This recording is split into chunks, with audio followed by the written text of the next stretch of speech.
இயேசுவின் நாமத்தினாலே உங்களை யாவரும் நான் வாழ்த்துகிறேன். இந்த யூடியூப் சேனல் மூலியமாகவும் தேவனுடைய வசனத்தை நீங்கள் தவறாமல் கேட்டு வரீங்க. ரொம்ப சந்தோஷம். உங்களுக்காக நான் ஜெபிக்கிறேன். இந்த நாளிலே நாம் பார்க்கக்கூடிய தலைப்பு பார்த்தீங்கன்னா, நம்ம பார்க்கக்கூடிய தலைப்பு தேவனுடைய வாக்குத்தத்தங்களை வைத்து நாம் ஜெபிக்கும் போது நமக்கு பதில் கிடைக்கும். அதுதான் இன்றைக்கு தலைப்பு செய்தி. அதுதான் நாம் இன்றைக்கு பார்க்க போகிறோம்.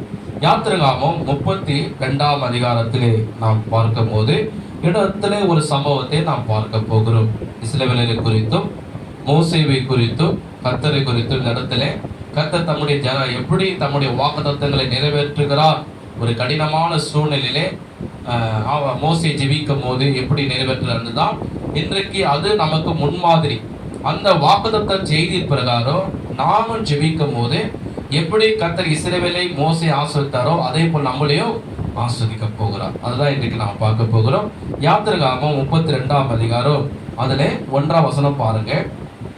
மோசே மலையிலிருந்து இறங்கி வர தாமதிக்கிறதை ஜனங்கள் கண்டபோது அவர்கள் ஆரோனத்தில் கூட்டம் கூடி அவனை நோக்கி, எகிப்தேசத்திலிருந்து எங்களை அழைத்து கொண்டு வந்த அந்த மோசேக்கு என்ன சம்பவித்ததோ அறியோம், அதனால் நீ எழுந்து எங்களுக்கு முன் செல்லும் தெய்வங்களை எங்களுக்கு உண்டு பண்ணும் என்றார்கள். எல்லாரும் ஒரு ஆமே சொல்லுவோமா? கவனிங்க, தயவு செய்து பிரசங்கம் பண்ணும் போது என் முகத்தை கொஞ்சம் பாருங்க.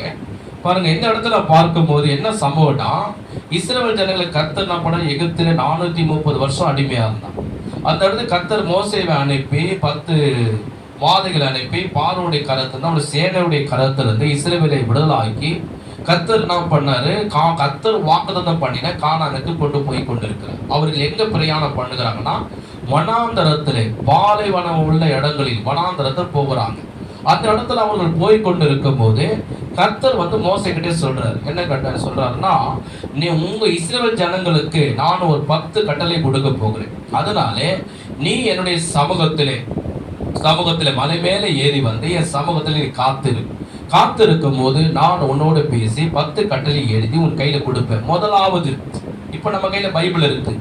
நான் சொல்லுவது கர்த்தர் முதல்ல இஸ்ரவேல் ஜனங்களுக்கு கொடுக்கப்படுற 10 கட்டளைகள் நான் கொடுக்க போகிறேன் அப்படின்னு சொல்றாரு. அப்போது மோசே என்ன பண்றாரு, மலை மேல ஏறி போய் மலை உச்சியிலே தேவ சமூகத்தில் உட்கார்ந்து ஆண்டவரை சமூகத்தில் ஜெபித்து கொண்டிருக்க இஸ்ரவேல் மக்கள் எல்லாருமே எங்க இருக்கிறாங்கன்னா, மலை கீழே அடிவாரத்துக்கு கீழாக எல்லாரும் இருக்கிறாங்க. வேதத்தின் பிரகாரம் 30 லட்சம் ஜனம் அங்கே இருந்தார் என்று சொல்லப்படுகிறது. 30 ஜனம் அங்கே இருக்கிறாங்க.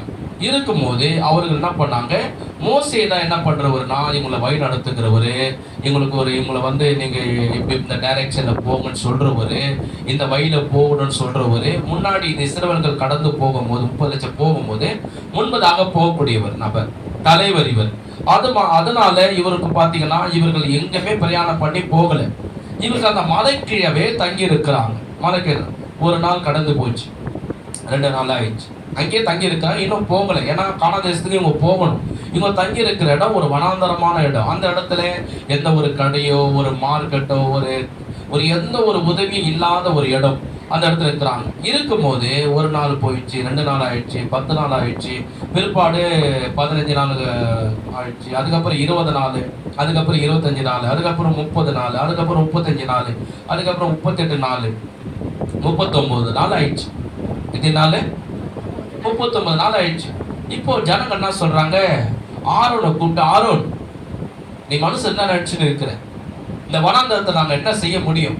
இங்க தண்ணிக்குதா, சாப்பாடுக்குதா, இல்ல வீடு இருக்குதா? எதுவுமே கிடையாது, எந்த உதவியும் கிடையாது. நாங்க பசியை பட்டு இங்கே சாகணுமா? நான் கர்த்தர் என்ன சொன்னாரு, வாக்குத்தத்தம் பண்ண இடத்துக்கு போங்க, இங்க பாலும் தேனும் ஓடுற இடத்துக்கு போங்கன்னு சொன்னீங்க. சரி, நாங்களும் கர்த்தர் சொன்ன வார்த்தை கேட்டு உங்க வார்த்தை கேட்டு இங்க வந்துட்டோம். சரி, மோசே சொன்னாரு, நான் மலை மேல போயிட்டு 10 கட்டளை வாங்கினது உங்ககிட்ட கொடுக்குறேன்னு சொன்னாரு. இந்த வனாந்தரத்துல இதே கீழே இடத்துல நாங்க தங்கி இருக்கிறோம், அடிக்கிற வெயில்ல இந்த இடத்துல நாங்க இருக்கிறோம், எங்க பிள்ளைகளை கஷ்டப்படுறாங்க. நாங்க அந்த இடத்துக்கு நாங்க போனோம், வாக்குத்தத்தம் பண்ண இடத்துக்கு போனோம். கர்த்தர் சொன்னாரு, பாவம் தேவனை ஓடுற இடத்த நான் கொடுக்குறேன். அங்க இருந்து நாங்க போவோம். எவ்வளவு நாள் தான் நாங்க தங்கி இருக்குது? 1 நாள் போயிடுச்சு, 2 நாள் போயிடுச்சு, 3 நாள் போயிடுச்சு, 10 நாள் ஆயிடுச்சு, 15 நாள் ஆயிடுச்சு, 20 நாள் ஆயிடுச்சு, 29 நாள் ஆயிடுச்சு, 30 நாள் ஆயிடுச்சு, 39 நாள் ஆயிடுச்சு. நீ என்ன பண்ணுனா, இல்ல நீங்க பொறுமையா காத்துருங்க, மோசே இறங்கி வருவாரு அப்படின்னு சொல்றாரு ஆரோன். அப்போ இவங்க சொல்றாங்க, அதெல்லாம் எங்களால் முடியாது. எவ்வளவு நாள் பொறுமையா காத்திருக்குது, எத்தனை நாள் காத்திருக்குது? என்ன நினைச்சிருக்கிற மனுஷன்? நாங்களாம் கஷ்டப்படல, என் புள்ள பசங்களை குழந்தைங்களை வச்சு நான் கஷ்டப்படல, அதனால நீ என்ன பண்ண, எங்களுக்கு ஒரு தெய்வத்தை நீ உண்டாகும், அந்த தெய்வம் எங்களுக்கு முன்னாடி போகட்டும், நாங்களும் எழுந்து போவோம் அது பின்னாடி, அந்த தெய்வம் எங்களை காப்பாற்றும். இதை நீங்க கொஞ்சம் இவ்வளவு நாள் பொறுமையா இருந்தீங்க, இப்ப கொஞ்சம் பொறுமையா இருக்கு. இப்பெல்லாம் பொறுமையா இருக்க முடியாது, ஒத்துந்தெல்லாம் போதும், எங்களுக்கு ஒரு தெய்வத்தை நீ உண்டாகும், அந்த தெய்வம் எங்களுக்கு முன்னாடி போகட்டும், நான் பின்னாடி நாங்க வரோம், அந்த தெய்வம் எங்களை காப்பாற்றும், மன்னித்து கொடுங்க இப்படின்னு யார் சொல்றது? இஸ்ரவேல் மக்கள் ஆரோனை தூண்டி விடுறாங்க. கவனிங்க, இதுல எல்லாமே நான் அர்த்தம் உள்ளது, வெளிப்பாடு உள்ளது. கர்த்தர் நப்பட இப்ப நமக்கு பேசுற இந்த யூடியூப் சேனல் மூலியமா கேட்கிற உங்களுக்கும், கல்வாரி சபையில உட்காந்து கேட்கிற உங்களுக்கும் கர்த்தர் பேச போறார். கவனிங்க, என்ன சொல்ல போறாருன்னா, எப்படி பாருங்க, இவருக்குள்ள இருந்த ஒரு மிஸ்டேக் என்னன்னா, இதுல இருக்கிற ஒரு வெளிப்பாடு முக்கியமானது என்னன்னா, அந்த 32ஆம் அதிகாரம் 1ஆம் வசனம் பாருங்க, என்னோட சேர்ந்து எல்லாரும் சேர்ந்துங்க. மோசே மலையில இருந்து இறங்கி வருவதை தாமதிக்கிறதை ஜனங்கள் கண்டபோது, எல்லாரும் சேர்ந்து சொல்லுங்க, தாமதிக்கிறதை ஜனங்கள் கண்டபோது. போதும் பாருங்க, இவர்கள் பண்ண ஒரு தவறு என்னன்னா, இதுல சுட்டி காட்ட விரும்புறேன். மோசே மலையிலிருந்து இறங்குறத அவர் வர ஒரே ஒரு நாள் ஆயிடுச்சு, ஒரு நாள் ஆகுது. அந்த நாளுக்குள்ள தாமதிக்கிற ஜனங்கள் கண்ட போது என்ன பண்ணாங்க, இவங்களுக்குள்ள பொறுமை இல்லை. இவங்களுக்குள்ள இருந்த தவறு என்னன்னா, பொறுமை இல்லை. மோசே வர நாள் போய்கிட்டே இருக்குது, நாங்க பொறுமையா இருக்க மாட்டோம், நாங்க கடந்து போறோம், எங்களுக்கு தெய்வத்தை உண்டாக்குனா. இவர்கள் கிட்ட இருந்த முதல் தவறு என்னன்னா, பொறுமை கிடையாது. அதே போலதான் இன்னைக்கு கவனிங்க, இன்னைக்கு நம்முடைய வாழ்க்கையிலும் சரி, நம்முடைய வாழ்க்கையில சரி, நாம் கர்த்தருடைய ஆசீர்வாதத்தை பெற்றுக்கொள்ள வேண்டும் என்றால், நாம் ஜெபத்துடைய பதிலை பெற்றுக்கொள்ள வேண்டும் என்றால், ஆண்டவருக்காக பிரயாசப்பட்டது, நம்ம ஊழியம் செய்தது எல்லாமே கர்த்தரிடத்தில் பெற்றுக்கொள்ள வேண்டும் என்றால், நம்முடைய வாழ்க்கையில பொறுமை ரொம்ப ரொம்ப ரொம்ப முக்கியம். அந்த பொறுமை என்பது நீடிய பொறுமை நம்மளுக்கு முக்கியம். அந்த பொறுமை இல்லாதபடி இவர்கள் என்ன பண்ணாங்க, தாமதம் பண்ணதுனால இஸ்ரவேல் ஜனங்கள் இவரை தூண்டி விட்டாங்க. என்ன தூண்டி விட்டாங்க?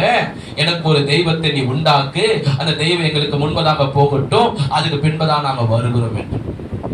அதே போலதான் உங்களுக்கும் சொல்றாரு கர்த்தர்னா, இன்னைக்கு பிசாசு என்ன பண்ணுவான் என்றால், நீங்கள் ஜெபம் பண்ண காரியத்தை பெற்றுக் கொள்ளாதபடி, கர்த்தருடைய வாக்குத்தத்தம் உங்கள் வாழ்க்கையில் நிறைவேறாதபடி, கர்த்தர் உங்கள் வாழ்க்கையில் வைத்த தரிசனம் நிறைவேறாதபடி, கர்த்தர் உங்கள் வாழ்க்கையில் வைத்த மேன்மையை நீங்க பெற்றுக் கொள்ளாதபடி, பிசாசு என்ன எப்படி இஸ்ரவேல் ஜனங்களை தூண்டி விட்டானோ, அதே போன்று புறஜாதிகள் மூலியமா கவனிங்க, உங்களுக்கு கர்த்தர் பேசுகிறார்.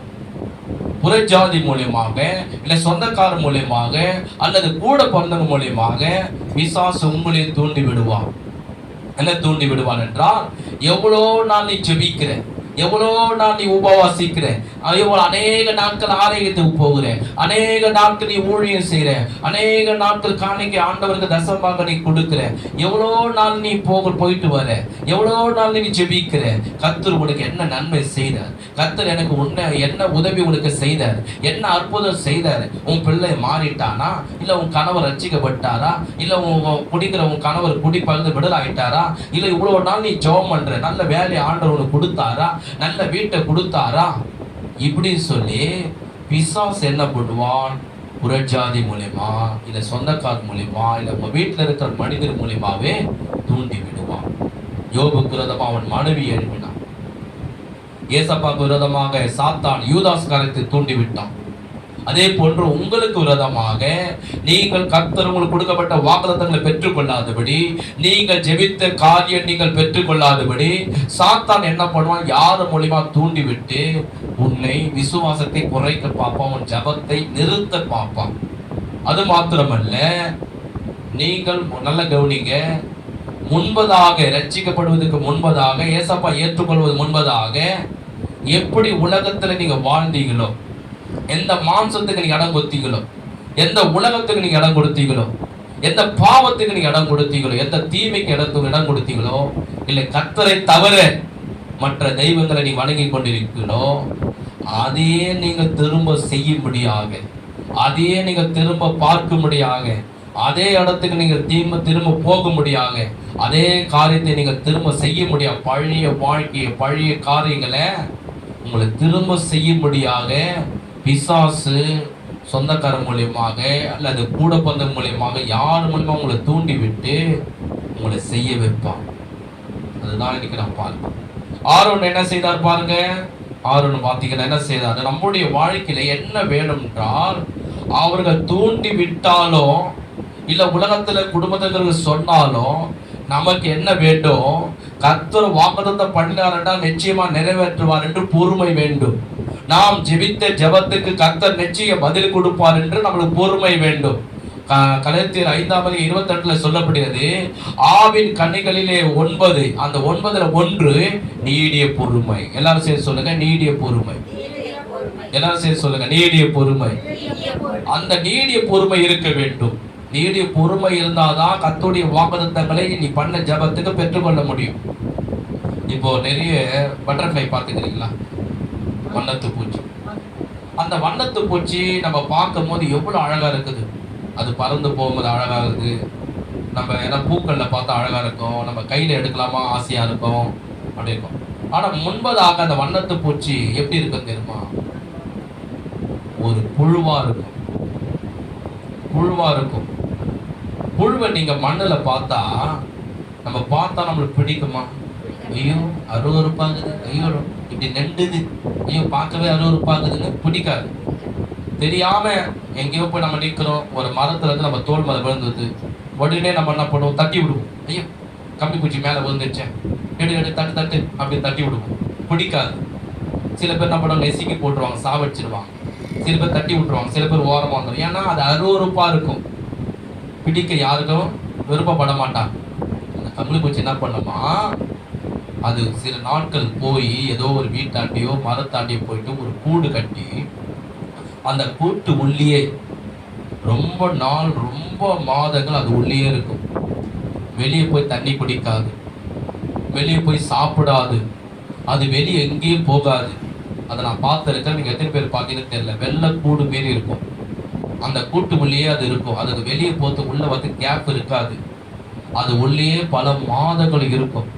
அந்த பல மாதங்கள், இப்போ மனுஷனா பிறந்தா கொஞ்ச நேரம் போது நான் தண்ணி தாகப்பேன், அப்புறம் மதியம் ஆனா பசி எடுக்கும், கொஞ்ச நேரம் போது தண்ணி தாக எடுக்குது இல்லையா? தண்ணி தாக எடுப்போம், குடிப்போம், நேரத்துக்கு பசி எடுப்போம், நம்ம சாப்பிடுவோம். எல்லா மிருகங்களுக்கும் எல்லா பூச்சிக்கும் அதே மாரி இருக்குது. தண்ணி தாக எடுத்தா குடிக்கும், சாப்பிடும். ஆனா தண்ணியே குடிக்காம சாப்பிடாம பல நாட்கள் அந்த கூட்டு ஒளியே அது இருக்கும். அதுக்கப்புறம் அது என்ன செய்ய தெரியுமா? அந்த கூட்டெல்லாம் உடைச்சி ஒரு வண்ணத்து பூச்சாக, பட்டர்ஃப்ளையாக அழகா வெளியே பறந்து வரும். அதை வெறுக்கிறவங்க என்ன பண்ணுவாங்க? இப்போ பார்க்க இவ்வளவு அழகா இருக்குது, கையில எடுக்கலாமா, ஐய நல்லா இருக்குது அப்படின்னு நம்ம விரும்புவோம். நம்ம கையில வருமானு விரும்புவோம். நம்ம மேல உக்காஞ்சா கூட நம்ம தட்டி விடுவோமா? விரும்பாய் நல்லா இருக்கிறது வண்ணத்து பூச்சி, பட்டர்ஃப்ளை அப்படின்னு. அது போல காரணம் என்ன? அது புழுவா இருந்தது பட்டர்ஃப்ளை மாறினது காரணம், பல மாதங்கள் அந்த கூட்டுக்குள்ளே அது பொறுமையா காத்திருந்தது. அந்த பொறுமை தான் என்னாச்சு? அந்த பட்டர்ஃப்ளையா அழகா அது மாத்திச்சு. அதே போலதான் நீ பல மாதங்கள், பல வருஷங்கள் ஜபத்துல நீ காத்திரு, தேவாலயத்துல காத்திரு, உபவாசத்துல காத்திரு, தேவ சமூகத்துல காத்திரு, வேதத்தை வாசித்து காத்திரு, கர்த்தருக்கா ஊழியம் செய்து காத்திரு, ஆண்டவருக்கா செய்யற காரியத்தில் நீ பொறுமையா காத்திரு. இன்னைக்கு புழுக்களை போல உன்னை வெறுக்கிறவர்கள், உன்னை அருவருப்புக்கிறவர்கள், உன்னை வேண்டான்னு சொல்லுகிறவங்க, வீட்டை விட்டு வெளியே அனுப்புறவங்க, உன்னை கிட்ட பேசாம இருக்கிறவங்க, உன்னை நிந்திக்கிறவங்க, உன்னை தூசிக்கிற, இன்னைக்கு உன் வாழ்க்கை ஒரு புழுக்களை போல மற்றவர்களுக்கு காணப்படலாம்.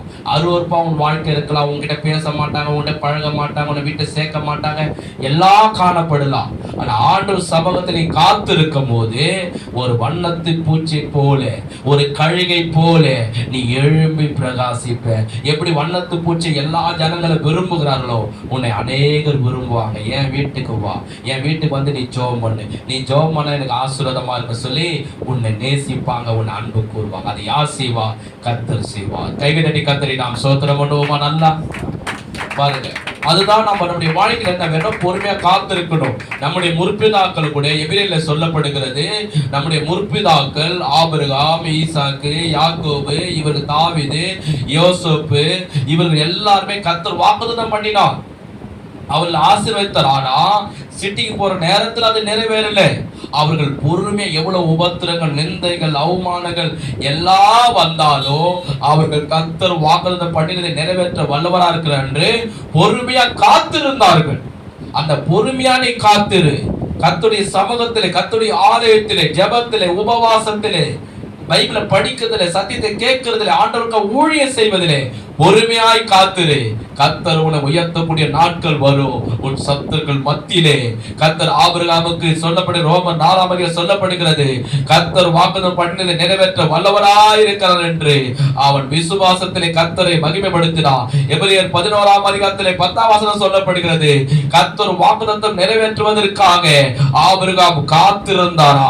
அதே போன்று கர்த்தர் உன்னை குறித்து, உன் பிள்ளைகளை குறித்து, உன் குடும்பத்தை குறித்து, உன் ஊழியத்தை குறித்து, இந்த சபையை குறித்து என்ன வாக்குத்தத்தம் கொடுத்திருக்கிறாரோ அதை நிறைவேற்றி முடிப்பார் என்று விசுவாசத்திலே நீ ஆண்டவரை மகிமைப்படுத்து. அவரை நீ ஸ்தோத்திரம் பண்ணு. நீ பொறுமையா காத்திரு. அவர் வாக்குத்தத்தம் பண்ணின நிச்சயம் உனக்கு நிறைவேற்றுவார். கைகளை தட்டி கர்த்தரை நாம் ஸ்தோத்திரம் பண்ணுவோம்.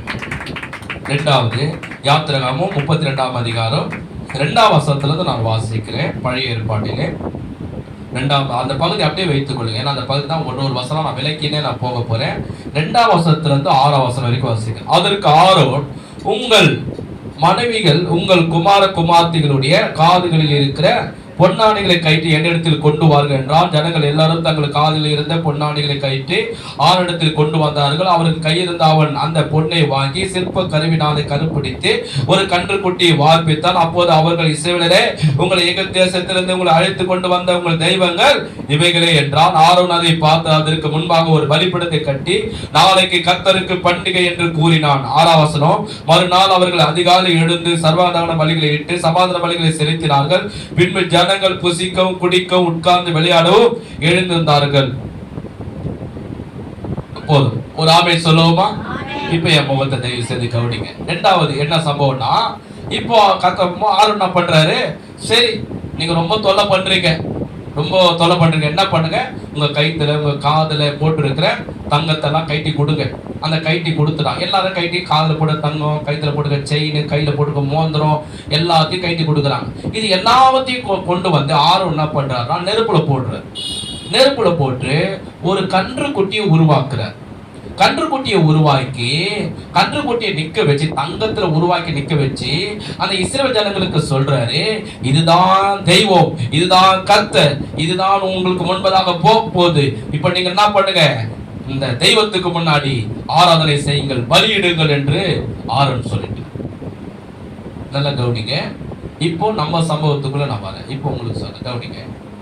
நம்ம பார்க்கும் போது மிருகம் எடுத்தோம்னா எவ்வளவு மிருகங்கள், நிறைய பிறகு ஆரோனுக்கு வேதம் சொல்லுகிறது, ஒரு தங்கத்தை கொண்டு வந்து, நம்ம இப்ப தங்கம் நீங்க பார்த்திருப்பீங்க, தங்கத்தை கொண்டு வந்து நெருப்புல போட்டா திடீர்னு உருவம் ஆகுமா, ஒரு சிலை ஆகுமா, ஒரு படம் காட்சி போல ஆகுமா? தட்டங்காரன் என்ன பண்ணுவான், அந்த நெருப்புல போட்டு, உனக்கு என்னம்மா படம் வேணும், மயில் மாரி வேணும், அந்த மயில் மாரி பண்ணுவான். உனக்கு என்னம்மா படம் மாரி வேணும், குயில் மாரி வேணும், குயில் மாரி பண்ணுவான். தங்கத்தை கேட்பான், உனக்கு என்ன கலர் வேணும், எனக்கு தாமரை மாரி வேணும் தங்கம், தாமரை மாரி என்ன பண்ணுவான், அதை வடிவமைப்பான் இல்லையா? உனக்கு என்ன தங்கம் வேணும், எனக்கு மீன் மாரி வேணும், மீன் மாரி அந்த தங்கத்தை அவங்கவுங்க ஒரு இது சொல்லுவாங்க, அதுக்கேற்ற மாதிரி பண்ணுவோம். திடீர்னு அந்த தங்கம் மயில் மாரி, குயில் மாரி, தாமரை மாரி, மீன் மாரி வந்துடுமா? வர. தட்டாங்கரை என்ன பண்ணுவான், அதை நெருப்புல உள்ள படம் செய்வோம். அப்ப அந்த நெருப்புல போட்ட ஆரோன் என்ன பண்றாரு, கன்றுக்குட்டியை செய்யறாரு, உருவாக்குறாரு. இவரு என்ன சொல்றாரு, அதுக்கப்புறம் மோசையை வந்து கேட்கும் போது என்ன சொல்றாரு, நான் நெருப்புல போட்டேன், திடீர்னு கன்றுக்குட்டியா வந்துச்சு மோசேன்னு சொல்வார். அதுக்கப்புறம் நான் காட்டுறேன் அப்படின்னு சொல்லுவாரு. அதுக்கப்புறம் எப்படி நெருப்புல ஒரு தங்கத்தை போட திடீர்னு கன்றுக்குட்டியா வரும்? ஒரு மோந்திரமா வந்துடுமா, காதல போற கம்பல் மாரி வந்துடுமா, கைத்துல போற செயின் மாரி வந்துடுமா? ஒரு தட்டாங்காரன் என்ன பண்றான், என்ன வேணும்னா அதை செய்யறான், செய்த பிறகு வரும். இவர் அதுக்கப்புறம் சொல்லுவார், அதை பின்னாடி காட்டுறவங்களுக்கு. அப்போ இது உருவாக்குற கன்றுக்குட்டியை உருவாக்கி நிறுத்துற. அப்போ நான் நினைச்ச இதை படிக்கும் போது, இந்த கன்றுக்குட்டியை உருவாக்கி இதுதான் தெய்வம்னு சொன்னாருன்னா, இந்த எண்ணம், இந்த புத்தி ஆரோனுக்கு எங்கிருந்து வந்தது? இந்த கன்றுக்குட்டியை நீ செய்து இதுதான் கடவுள்னு சொல்லணும்னு யார் சொன்னது? இது ஆரோனுக்கு எப்படி தெரியும்? இப்ப நீங்க ஒரு உதாரணம் சொல்லனா, ஒரு படத்தை ஒண்ணு வரையலாம்னு நினைச்சீங்களேன். ஒரு படம் ஒண்ணு ஓவியம் வரையலாம், செவுத்துல ஒரு படம் வரையலாம். நான் பார்த்து இருக்கிற செவுத்துல பைக்ல போகும்போது வரும்போது சில பேருடைய படங்களை செவுத்துல வரைவாங்க. என்ன பண்ணுவாங்க, அதோடைய பிக்சர் கையில வச்சிருப்பாங்க. அதோடைய படத்தை கையில வச்சுக்கிட்டு அதே மாதிரி செவுத்துல வரைஞ்சின்னு வருவாங்க. நோட்ல கூட பிள்ளைங்க கூட ஒரு படத்தை பார்த்து இன்னொரு படத்தை பார்த்து டிராயிங் வரையும். செவுத்துல வரையும் கூட அந்த படத்தை பார்த்து வரைவான். அப்ப இவரு படமே அந்த இடத்துல பிக்சர் இல்ல, படம் எதுவுமே இல்ல, பேப்பர் எதுவுமே இல்ல, எதுவும் போட்டோவே இல்ல. இவரே உருவாக்குறார் கன்றுக்குட்டிய. அப்ப அந்த கன்றுக்குட்டி இப்படிதான் இருக்குன்னு யார் சொன்னது? யார் அந்த படத்தை காட்டினது? யார் அது ஓவியமா வரைஞ்சி கையில கொடுத்தது? யாருமே இல்ல. அப்ப ஆரோனுக்கு எப்படி தெரிஞ்சது அப்படின்னா, கவுனிங்க, என் முகத்தை பாருங்க, நிமிந்து உட்காருங்க. எப்படி தெரிஞ்சுன்னா, இந்த வனாந்தரத்துக்கு வருவதற்கு முன்னாடி இந்த ஆரோன் எகிப்திலே 430 வருஷம் அந்த இடத்துல அடிமையா இருந்தார்கள். எகிப்திலே, எகிப்து என்பது உலகப்புறமான ஒரு தேசம், ஆண்டவரை நம்பாத தேசம், கர்த்தரை தெய்வம் என்று வணங்காத தேசம். அந்த இடத்துல பல தெய்வங்கள் இருந்தது, பல கடவுளை அந்த எகிப்தில் அவங்க வணங்கினார்கள், தொழுது கொண்டார்கள், பலியிட்டார்கள், எல்லாமே செய்தார்கள். அந்த இடத்துல அடிமையா இருந்த இஸ்ரவேலர்கள் என்ன பண்ணாங்க, அதை பார்த்தாங்க. இப்போ உங்க வீட்டு எதிர்க்க ஒருத்தர் ஏதாவது ஒண்ணு பண்றாங்கன்னா நீங்க பாப்பீங்களா, பார்க்க மாட்டீங்களா? பார்ப்போம் இல்லையா? முஸ்லீம்காரன் என்ன பண்ணாலும் இந்துக்காரன் பக்கத்துல வீட்டுல இருக்கிற பார்ப்போம். இந்து மக்கள் என்ன பண்றாங்கன்னு பக்கத்துல கிறிஸ்டின்காரன் பார்ப்போம். கிறிஸ்டின் மக்கள் என்ன பண்றாங்கன்னா இந்து ஆக்கள் முஸ்லீம் பார்ப்பாங்க. எதுவும் சொல்ல மாட்டாங்க, வர சொல்ல மாட்டாங்க, திட்ட மாட்டாங்க, பண்றதை பார்ப்பாங்க இல்லையா?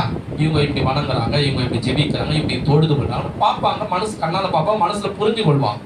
அப்ப ஆரோன் அந்த இடத்துல பல 430 வருஷம் இருந்ததுனால இந்த ஜனங்கள், அந்த எகிப்தில் இருக்கிற ஜனங்கள், அந்நிய நாட்டு ஜனங்கள், ஆண்டவரை நம்பாத ஜனங்கள், புறஜாதிகள் என்ன பண்ணாங்க, அந்த தெய்வத்தை வணங்கும் போது அதெல்லாம் அந்த இஸ்ரவேலர் என்ன பண்ணாங்க, ஆரோனும் பார்த்தாங்க. அதை பார்க்கிறது என்னாச்சு, இவர் இருதயத்துல ஆழமா பதிஞ்சிச்சு. நீங்க கூட பாத்தீங்கன்னா எதனா ஒண்ணு நீங்க பாத்தீங்கன்னு வச்சுங்க, அது உங்க இருதயத்துல ஆழமா பதிஞ்சிடும். போட்டோவை காட்டிலும் கேமராவை காட்டிலும் நீங்க கண்ணால பாக்குறீங்க பாருங்க, அதோடைய பவர் தான் ரொம்ப அதிகம். அந்த பிக்சர், அந்த படம் பார்த்தீங்கன்னா நம்ம இருதயத்துல ஆழமா பதிஞ்சிடும். சொல்லுவாங்க இப்ப நான் வரும்போது ஒண்ணு பார்த்தேன், ஐயோ எவ்வளோ பெரிய யானை இருந்தது. எங்கடா அந்த யானை, நான் வரும்போது பார்த்த ரொம்ப பெருசா இருந்தது அப்படின்னு பாத்தீங்க. எங்கடா கண்ணு முன்னாடி பெரிய யானையே இல்லை அப்படின்னு. ஐயோ நான் கண்ணால பார்த்தேன், அது ரொம்ப பெருசா இருந்தது. அது எப்படி அவன் சொல்றான், கண்ணால பார்த்தவனே இருதயத்துல என்ன ஆயிடுச்சு, கேமரா மாரி போட்டோ எடுத்து பிக்சர் ஆயிடுச்சு. புரியுதுங்களா நான் சொல்றது? அப்போ அது என்ன இல்லாத அவங்க ஆர்வம் அங்க இருக்கும் போது அந்த அவங்க ஜனங்க வந்து அந்த கன்றுக்குட்டியை வணங்குறதை இவன் பார்த்துட்டாரு. அது இருதயத்துல ஆழமா பதிஞ்சிச்சு. அதுதான் அந்த வனாந்தரத்துல பல வருஷங்கள் கடந்து வந்தாலும் கரெக்டா அந்த தங்கத்தை போட்டு கன்றுக்குட்டியா இவர் உருவாக்கி இதுதான் உன் தெய்வம்ன்ற இந்த எண்ணம் எங்கிருந்து வந்தது, இந்த புத்தி எங்கிருந்து வந்ததுன்னா, எகிப்தில் அவர்கள் அடிமையா இருக்கும் போது எகிப்தியர்கள் அதை வணங்கினதை, தொழுது கொண்டதை இந்த ஆரோனும் இஸ்ரவேல் ஜனங்கள் பார்த்தாங்க. அது இருதயத்துல ஆழமா பதிஞ்சிச்சு. அதான் அந்த தங்கத்தை எடுத்து கன்றுக்குட்டியை உருவாக்கி இந்த வணங்கு, இந்த ஆராதி, இதுதான் தெய்வம் என்று ஆரோன் சொன்னார். இப்ப கவனிங்க, இப்ப கர்த்தர் உங்களுக்கு பேச போறார். இப்ப கர்த்தர் உங்களோட பேச போறாரு, கவனிங்க. என்ன சொன்னாரு? இப்ப என்ன பாருங்க, பைபிளை படிச்சிட்டோம். என்ன சொல்றாருன்னா, இதே போலதான் இன்னைக்கு விசுவாசிகள் என்ன பண்றாங்க, ரட்சிக்கப்பட்டு வந்து ஆண்டவருக்குள்ள வந்தோம், ஞானஸ்நானம் எடுத்தோம், பைபிளை படிச்சோம், திருவிருந்து எடுத்தோம், ஆண்டவருக்குள்ள நம்ம வந்தோம், கிறிஸ்துக்குள்ள திருமணம் ஆகியும் என்ன பண்றாங்கன்னா, எல்லாரும் இல்ல, ஒரு சில பேர் என்ன பண்றாங்க, சத்தியத்தை அறியாதவங்க பழைய வாழ்க்கை வாழ்ந்த வாழ்க்கையை, பழைய முறைகளை, புறஜாதிகள் மத்தியில் இருந்த ரட்சிக்கப்படுவதற்கு முன்பதாக, ஆண்டவர் ஏற்றுக்கொள்ளும் முன்பதாக எப்படி பழைய வாழ்க்கை வாழ்ந்தோமோ, எப்படி பழைய சடங்காச்சாரங்களை செய்தோமோ, பழைய சம்பிரதாயங்களை செய்தோமோ, அதே காரியத்தை இப்ப கிறிஸ்துக்குள்ளவும் செய்யலாம். நான் ஒரு சில பேரை பார்த்திருக்கேன். ஒரு கல்யாணத்துக்கு என்னை கூப்பிட்டாங்க. ஐயா வச்சுக்காதீங்க, ஒரு முக்கியமான ஒரு நிச்சயத்தம் நீங்க வந்து நடத்தணும் ஐயா அப்படின்னாங்க. கண்டிப்பா நான் வரமா, நீங்க கவலைப்பட்டு கண்டிப்பா நான் ஐயோ ரொம்ப சந்தோஷம் ஐயா, நான் முன்னாடி சொல்ல முடியல, உங்களுக்கு கூப்பிட முடியல, தப்பா நினைச்சீங்கன்னா பரவாயில்ல, இருக்கட்டும் நான் வரேன் போனேன். அந்த இடத்துல ரட்சிக்கப்படாதவங்களாம் வருவாங்க, எல்லாரும் இருப்பாங்க. ஆண்டவருடைய வார்த்தையை சொல்லி ரொம்ப நேரம் ஜெபம் பண்ணி உபவாசம் இருந்து பைபிளை நல்லா தியானிச்சு கொண்டு போய் வச்சிருக்கிறேன். எல்லாம் ஸ்டார்ட் ஆயிடுச்சு. எல்லாம் அவங்க பொண்ணு வீட்டுக்காரங்க, பையன் வீட்டுக்காரங்க, விசுவாசிங்க, ஊழியக்காரங்க, ரட்சிக்கப்படாத எல்லாரும் அந்த இடத்துல வந்துட்டாங்க. கிட்டத்தட்ட ஒரு 100 பேர் அங்கே இருந்தாங்க. இது எல்லாமே ஆராதனை முடிஞ்சிச்சு, ஜெபம் முடிஞ்சு எல்லாம் முடிஞ்சு. இதுமாரி வசனத்தை எடுத்து நான் சொல்ல போறேன். ஒரு காரியத்தை நான் உதாரணம் சொல்றேன், அப்ப நீங்க புரிஞ்சுங்க எப்படி விசுவாசிக்குள்ள அந்த உலகப்புறமான காரியம் இன்னும் இருக்குன்னு சொல்ல வரேன். இந்த வசனத்தை எடுத்து சொல்ல போறேன் பிரசங்கம். அந்த பொண்ணுடைய அம்மா வந்து ஐயா சீக்கிரமா முடிச்சிருக்க அப்படின்னு. சரி அப்படின்னு அதிகாரத்தை வாசிங்கள் அப்படின்னா, ஐயா சீக்கிரம் முடிச்சிங்கய்யா. எனக்கு ஒன்றே என்னடா அது, பைபிள் எடுக்கல, இன்னும் வசனம் கூட சொல்ல, இன்னும் விளக்க கூட இல்லை, இன்னும் பிரசங்கம் கூட பண்ணல. எவ்வளோ 100 ஜனங்க, இங்க 50 பேர், இப்படி 50 பேர், 100 பேர். அந்த இடம் முழுது ஃபுல்லா ஆட்கள், அந்த மேல மொட்டை மாடி ஃபுல்லா ஜனம். சரிம்மா நான் பண்ணி முடிச்சிடறேன், கொஞ்ச நேரத்தில் முடிச்சிடமா, நீ கவலைப்பட. அப்படியே கொஞ்சம் 2 வசனத்தை வாசித்தேன். ஐயா கொஞ்சம் சீக்கிரமா தயவு செய்து முடிச்சிருங்கய்யா, சீக்கிரம் டைம் ஆகுதியா போச்சு. எப்போ அதுவோ நைட்டு 10 மணி 12 மணி இல்லை, மதியானம் 3 மணிக்கு நடக்குது சாமி. மதியானம் 3 தானே ஆகுது, எங்க போறாங்க ஜனங்க, தூங்க போப்பாங்க. மதியானம் 3 மணிக்கு எல்லாம் தூங்க போவாங்களா? 9 மணி 10 மணினா ஓஹோ பசி எடுக்க எல்லாருக்கும் சாப்பிடணும், வீட்டுக்கு போக நினைப்பாங்க. 3 மணிக்கு ஆகுது. சரி இந்த வசனத்தை எடுத்து கொஞ்சம் 5 நிமிஷம் சொன்னேன். 5 நிமிஷம் ஐயா போச்சு, டைம் ஆச்சா கொஞ்சம் முடிச்சுருங்க அப்படின்னு. எனக்கு ஒரு சில என்ன பண்றதுன்னு ஒண்ணு, விசுவாசியா இல்ல அவிசுவாசியா, ரட்சிக்கப்பட்ட ஆளா ரட்சிக்கப்படாத ஆளான்னு ஒன்னே புரியல. இனிமேல் நிறைய முறை சொல்லிட்டாங்க. சரி எப்படியோ கடவுளுடைய வார்த்தையை சொல்லி ஜெபம் பண்ணி முடிச்சுட்டு வந்துட்டேன். அப்புறமா தனியா எல்லாம் பிஸியா இருக்கவங்க எல்லாம் முடிச்சுட்டு கொஞ்ச நாள் கழிச்சு நான் கேட்டேன், அம்மா ரட்சிக்கப்பட்ட விசுவாசி அவங்க? ஆமா ரட்சிக்கப்பட்ட விசுவாசி, சர்ச்சைக்கெல்லாம் போவாங்க. அப்படியா? ஏதோ தப்பா நினைச்சுக்க நான் கேட்கிறேன்னு. சொல்லுங்க பாஸ்டர், என்ன பாஸ்டர்? இல்லை நான் கொஞ்சம் கடவுளுடைய வார்த்தையை எடுத்து சொல்லலாம் பார்த்தேன் கொஞ்ச நேரம். அதுல டைம் ஆயிடுச்சுன்னாங்க. என்னன்னு ஒன்றும் புரியல எனக்கு. ஏன் அப்படி பேசுனாங்க, ஏன் அப்படி நிறுத்துனாங்க? கடவுளுடைய வார்த்தையை சொன்னாதான் அவங்களுக்கு ஆசீர்வாதம், கர்த்தருடைய வார்த்தையை சொன்னாதான் அவங்க குடும்பம் நல்லா இருக்கும், இது நிச்சயத்தை ஒரு திருமணம் ஆக போகுது, கர்த்தர் தானே தன்னுடைய வசனம் மூலமா ஆஸ்வதிப்பாரு. இவங்க டைம் ஆயிடுச்சு முடிச்சிடுங்கன்னாங்க. எனக்கு ரொம்ப கஷ்டமாயிடுச்சு. ஏன் அப்படி சொன்னாங்கன்னு தெரியல. ஐயா அவங்க ராவு காலம் ஆக போகுது, நல்ல நேரம் முடிய போகுதுன்னு ஒரு தோசைக்காரங்க போய் கேட்டு வந்தாங்க. இந்த டைமுக்குள்ள 3 மணிக்குள்ள நீ முடிச்சுட்டு, அந்த 3 மணிக்கு மேல போச்சுன்னா அது ராவு காலம் ஆயிடும், கெட்ட காலம் ஆயிடும். அதனால அதுக்குள்ள நீ முடிச்சுட்டு தோசைக்காரன் சொன்னா, அதை கேட்டு வந்ததான் எங்க அம்மா விட சொன்னாங்க. புரியுதுங்களா நான் சொல்றது? ரட்சிக்கப்பட்ட விசுவாசி, ஆராய்ந்து போற விசுவாசி, ஞானஸ்தானம் எடுத்திருக்கிறேன், ஆண்டுக்குள்ள திருமணம் ஆயிருக்குது, குழந்தை பிறகு எல்லா நம்பே பெற்று இருக்கிறேன். இந்த புத்தி இந்த சுபாவம் எங்க பண்ணுவாங்க தெரியுமா? நீ ரட்சிக்கப்படுறதுக்கு முன்னாடி, ஆண்டவை ஏற்றுக்கொள்றதுக்கு முன்னாடி எல்லா சடங்காச்சாலையும் சம்பிரதாயம் கெட்ட காலம் நல்ல காலத்துல நீ பார்த்துட்டு வருவேன். ஆனா பைபிள்ல சொல்லப்படுறதுக்கு கெட்ட நேரம் இருக்குதா? பைபிள்ல கிடையாது. ஆண்டவர் சொன்னாரு எல்லா நேரமும் எல்லா காலமும் எல்லா டைமும் ஆண்டவர் மனிதனுக்கு நல்லதாகவே படைத்தார். ஒரு ஆமே சொல்லுவோமா? சொல்லுவோமா? சத்தமா சொல்லுவோமா? கர்த்தர் எல்லா நேரத்தையும் எல்லா காலத்தையும் நல்லதாகவே படைத்தார். கெட்ட காலம் நல்ல காலம் ஆண்டவர் படைக்கல, அது மனுஷன் தான் அதை பிரிச்சான். கெட்ட காலம் நல்ல காலம், கெட்ட டைம் நல்ல டைம்னு. அதை போய் நம்ம தோசை கட்டு வந்து சொல்லு. புரியுதுங்களா? அதே மாதிரி தான் இன்னைக்கு விசுவாசிகளுக்குள்ள நிறைய பேருடைய உள்ளத்துல இருக்கிற வாழ்க்கை என்னன்னா, ஒரு திருமணம் வந்துட்டா, ஒரு நிச்சயத்தம் வந்துட்டா, ஒரு சீமந்தம் வந்துட்டா, ஒரு பிறந்த நாள் வந்துட்டா, ஒரு கல்யாண காட்சின்னு வந்துட்டா, இல்ல ஏதோ ஒரு இறந்துட்டாலோ இல்ல திருமணம் ஆனாலும் என்ன காரியம் வந்தாலும் எதுல நம்ம பண்ணணும்? ஆண்டருக்குள்ள பண்ணணும், கிறிஸ்துக்குள்ளாக நம்ம பண்ணணும். ஆனா எப்படி செய்யறாங்க? முன்னாடி ரட்சிக்கப்படுறது முன்னாடி இருந்தான் பாருங்க, ஆண்டவர் ஏற்றுக்கொள்ளாத முன்னாடி உலகத்தை வாழ்ந்தா பாருங்க, அதே காரியத்தை அப்படியே ஆண்டவருக்குள்ளே செய்யறான். இதுவே நான் நிறைய பார்த்துட்டேன். ஆண்டவர் சிலுவையில ஒப்பு கொடுக்கும் போது, இந்த என் கையை மட்டும் அடி, என் உடம்பெல்லாம் விட்டுட்டு, மனுஷன் சிறுனான், குடிச்சான், சிகரெட் குடிச்சான், என் கையில மட்டும் அடி, என் உடம்பெல்லாம் விட்டுருப்பா, என் உடம்பெல்லாம் வலிக்கும் அப்படின்னு சொன்னார். ஆண்டவர் என்ன பண்ணாரு? தன்னை முற்றிலுமாக ஒப்பு கொடுத்தாரு. தன் சரீரத்தை, தன்னுடைய அவயங்களை, தன்னுடைய எலும்புகளை, தன்னுடைய நரம்புகளை, தன்னுடைய கையு காலை எல்லாவற்றுக்கும் அவர் ஆணினால, ஈட்டினால, வாரினால, முள்ளினால பிக்கப்படுவதற்கு, துப்பப்படுவது, தன்னுடைய முழு சரீரத்தை ஜீவ பலியாக மனிதனுடைய பாவ மன்னிப்புக்காக முற்றிலுமாக ஒப்பு கொடுத்த ராமே சொல்லுவோமா? ஆண்டுக்குள்ள நம்ம வந்துட்டா நம்ம ஆண்டவரை நம்ம என்ன பண்ணணும்? தொழுது கொள்ளணும், ஆராதிக்கணும், கர்த்தருடைய ஆலயத்துக்கு வரணும், அவரிடத்துல ஜெபிக்கணும். வேற யாருக்கு நம்ம ஜெபிக்க கூடாது. கர்த்தரிடத்துல தான் நம்ம தொழுதணும், கர்த்தர் மட்டும் தான் நம்ம ஆராதிக்கணும். கர்த்தருடைய வசனம் என்ன சொல்லப்படுகிறது அதன் பிரகாரம் தான் நம்ம ஜீவிக்கணும், நம்ம நடக்கணும், நம்ம வாழணும். ராமே சொல்லுவோமா? ஆனா நிறைய பேர் என்ன பண்றாங்க? அனசனம் எடுத்துப்பாங்க, சுகம் வேணும், ஆண்டவர் வீடை கொடுக்கணும், கல்யாணம் பண்ணணும். உங்களை சொல்லல, ஒரு சில பேர் இருக்கிறாங்க அவங்களுக்கு குழந்தை வேணா கர்த்தர் குழந்தை கொடுத்துடணும்.